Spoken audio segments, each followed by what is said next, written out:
amados de Dios.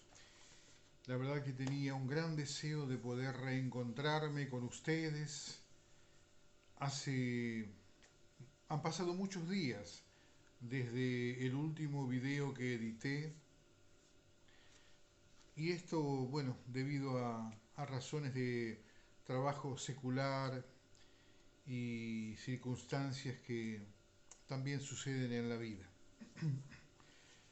Quiero comentarles, poder ofrecerles una enseñanza ahora referente a la serpiente.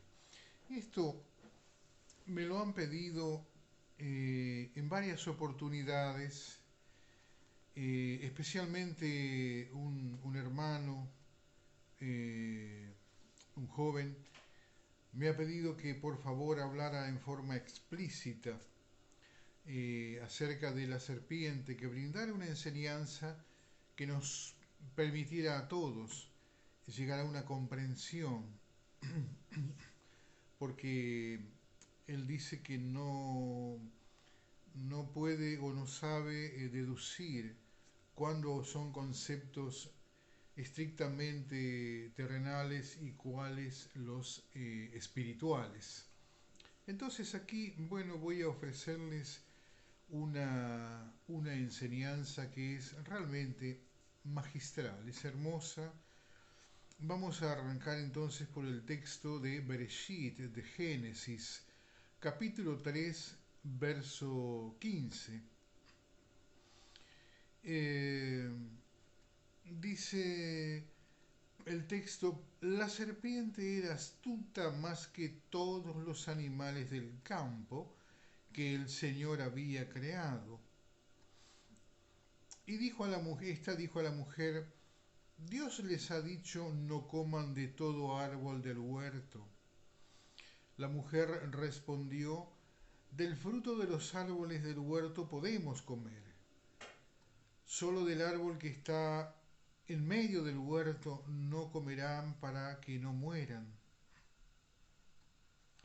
A lo cual la serpiente respondió: no morirán. Sabe Dios que al comer de él serán abiertos sus ojos y serán como Dios, sabiendo todas las cosas.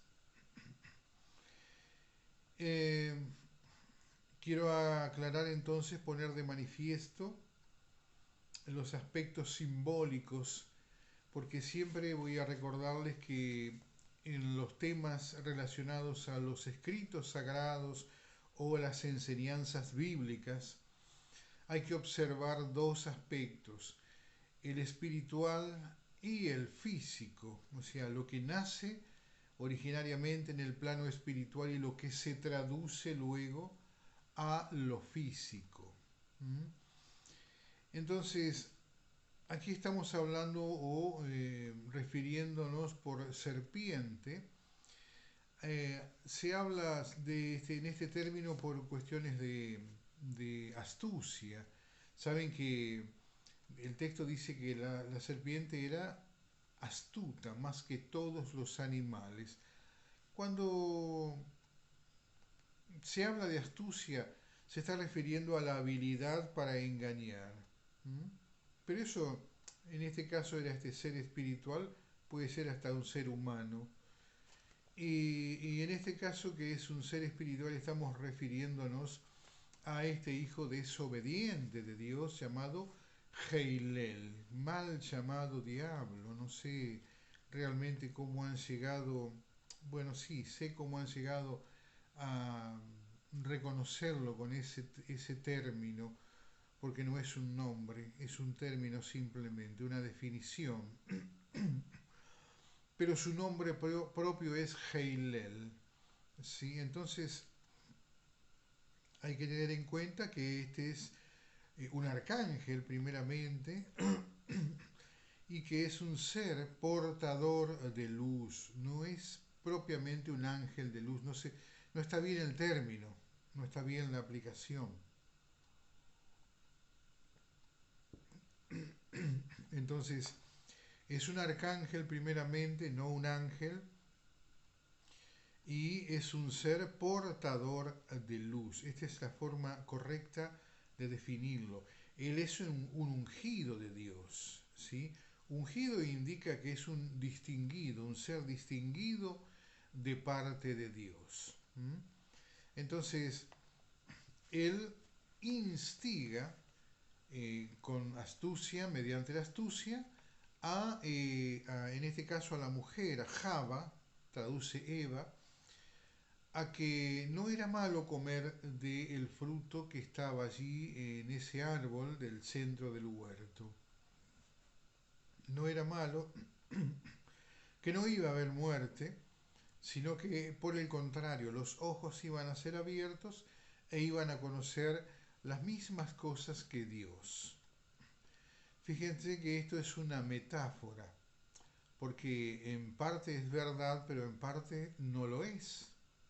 ¿Mm? La muerte a la cual Dios hacía mención, si comían de ese fruto, era la muerte espiritual, no la muerte física.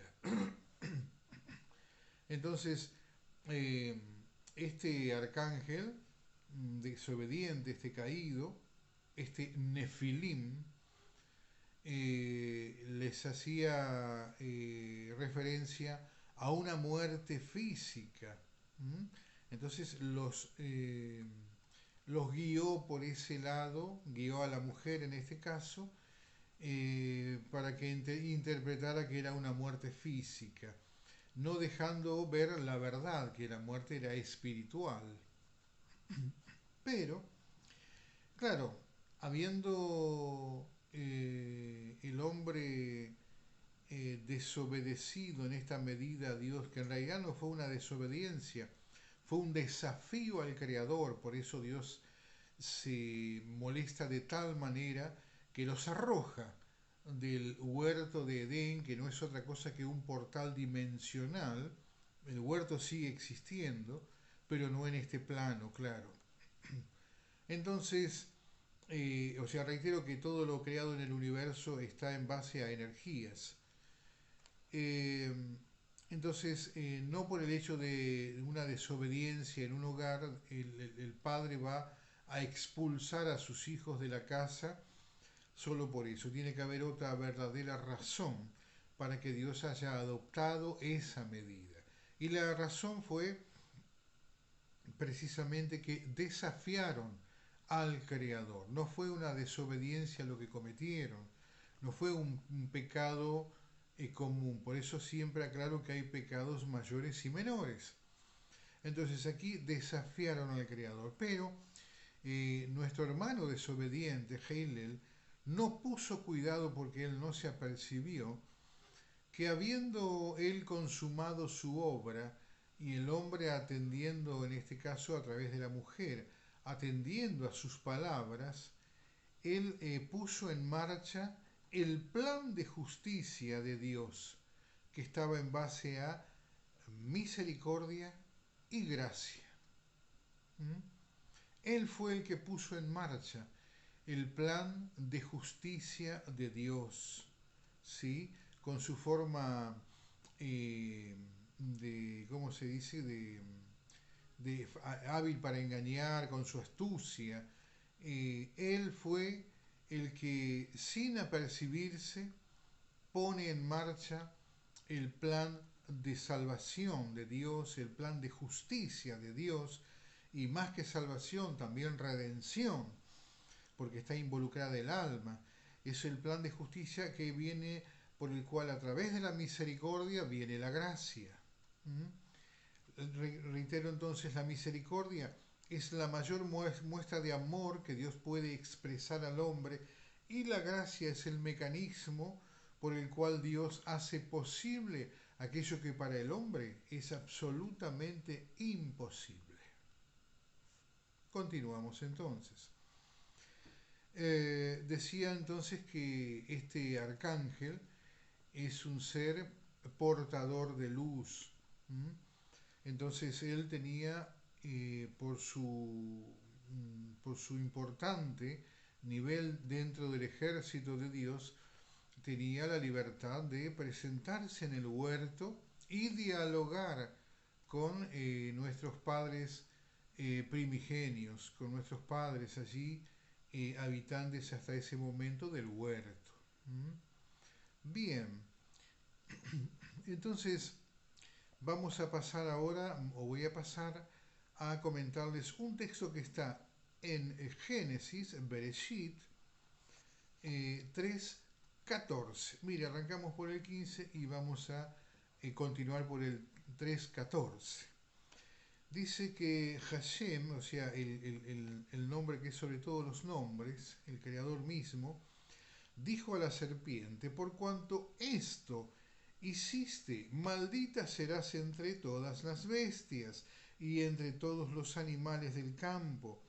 Sobre tu pecho andarás y polvo comerás todos los días de tu vida. Eh, Aquí estaba hablando de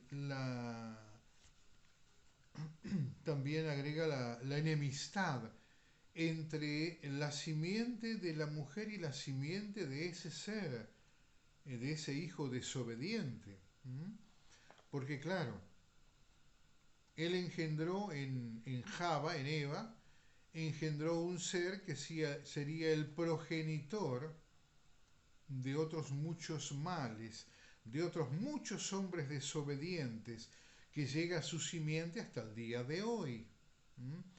Por eso Dios le dice: y pondré enemistad entre ti y la mujer, entre tu simiente, la simiente de ese ángel desobediente, y la simiente de ella, de la mujer, ¿sí? Esta te herirá en la cabeza, el golpe certero, para que una serpiente muera es en la cabeza, y tú le herirás en el calcañar, es decir, en el talón, la mordedura en el talón tradicional de la serpiente. Entonces, Dios le dice que será maldita y que en consecuencia polvo comerá todos los días de su vida. ¿A qué se refiere este texto? No habla de que andaría comiendo el polvo de la tierra propiamente.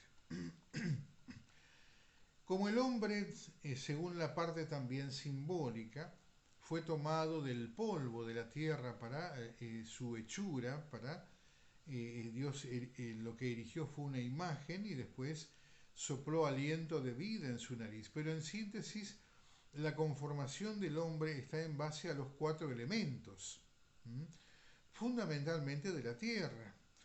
Entonces, de aquellos hijos desobedientes que no son más que hijos mismos de este ángel caído, de esos se iba a alimentar. Se iba a alimentar de su simiente de desobedientes, ¿sí? De la suma de sus hijos desobedientes, ese iba a ser el alimento. ¿Y cuáles son los desobedientes?